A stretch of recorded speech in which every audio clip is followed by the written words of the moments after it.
And those bribes went to senior politicians, senior officials in the Defense Department and the ANC, and to the ANC itself as a party. Now, Jacob Zuma was linked on the periphery of this deal, in that he did a deal with a French arms company who were bidding for one of the biggest subcontracts on the deal, that they would pay him R500,000 a year, which is not a huge sum of money, but not inconsequential in the South African context.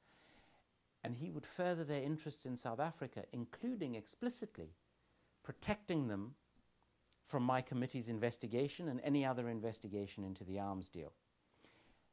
And after he and his financial advisor received an encrypted fax message from this arms company saying the deal is on, Zuma, who had actually been quite supportive of my investigation, in contrast to Mbeki, cut off all ties with me and my committee and started publicly and very loudly criticizing the fact that we were trying to investigate this arms deal. Now, there is a great deal of evidence about this. And the difficulty for Zuma is that he has not been acquitted of the charges.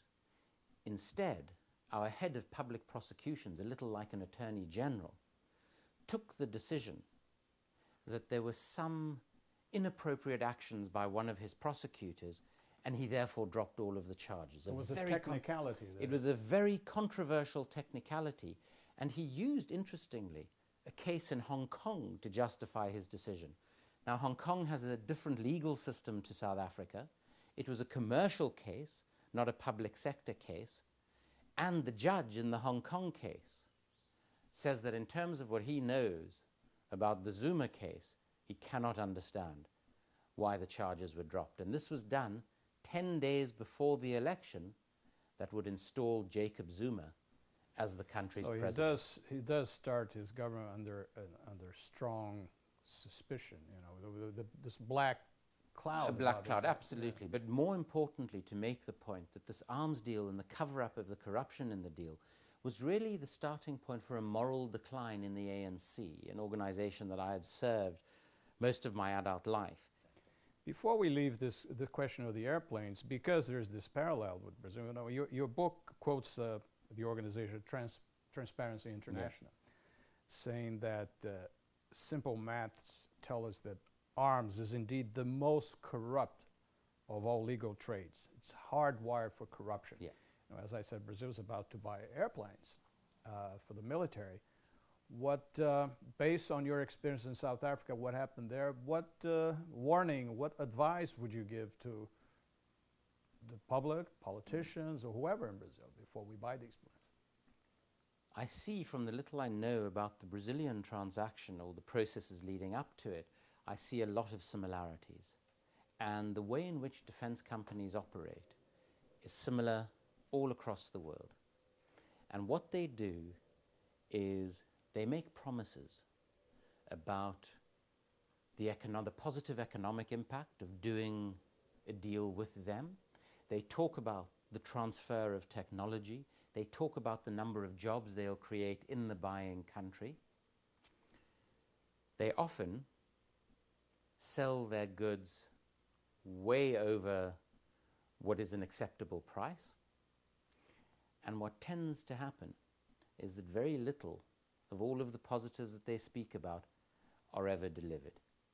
And I have yet, and I'm now researching a book on the global arms business and its impact on democracy, I have yet to come across a major arms deal anywhere in the world that did not have an element of corruption embedded in it.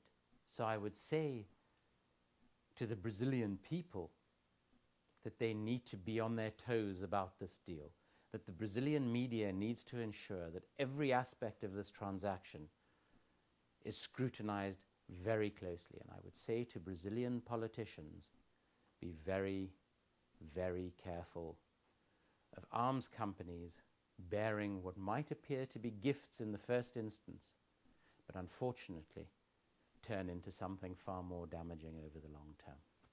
Let's go back to Zuma for a bit. He seems to play out the tribal factor, the ethnic factor, more than Mandela and even Mbeki did. He stresses his Zulu background more than Mandela did, and Mbeki in relation to being Xhosa. Do you see a potential problem here, considering the history of Africa? I don't think so. Tribalism has never been the issue in South Africa that it's been in many other parts of Africa. The violence we have seen post-1994 in South Africa has never been between different tribes. There was political violence within the Zulu tribe in KwaZulu-Natal between ANC supporters and supporters of another party, the Inkatha Freedom Party. But that was political, not racial. That was political, not tribal or racial.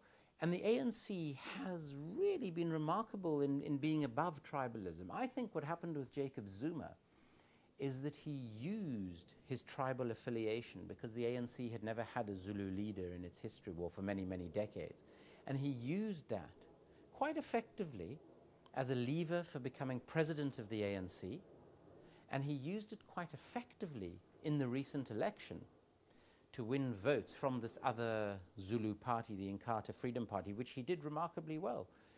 But since the election, the issue of his being Zulu has disappeared from public discourse. So I don't think it's going to become an issue. I think he used it for political convenience, and it's now gone back to what it has been. And in the South African context, I don't see it becoming an issue in the future. Is the racial factor still an important issue?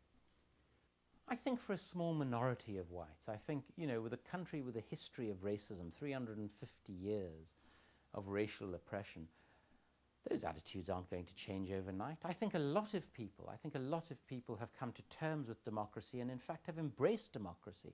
But yes, there are no doubt that there are a minority who in the back of their minds feel that a black government can't govern them efficiently or honestly.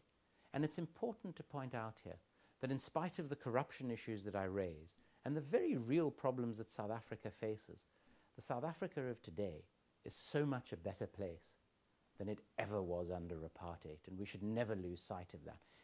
And white South Africans who had a very good life under apartheid, and I include myself amongst them, I have many university degrees due primarily to the fact that I was born white in apartheid South Africa. Very little of that has changed for white South Africans. Their material circumstances remain extremely good. Their lifestyles have not changed very much, except they can travel more easily in the rest of the world now. They're more accepted in the rest of the world.